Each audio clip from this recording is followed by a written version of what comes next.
carapézinho bom. Pegamos muito peixe já aqui. Pô, velho. Ah, não, velho. E agora? 2000 anos depois.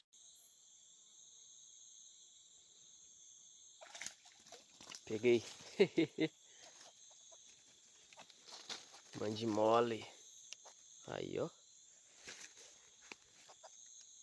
Já é um tamanhozinho bom. Esse aqui vai pro frito, hein? Mais cedo aqui o anzol enganchou. Aí eu fui puxar ele, acabou abrindo um pouco. Mas mesmo assim a gente conseguiu pegar um mande mole. Um caranguejo. Tá bom, caranguejo. Solta. Deixa eu pôr no balde então.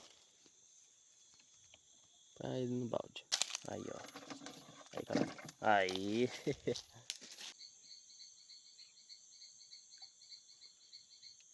E caranguejo pesado.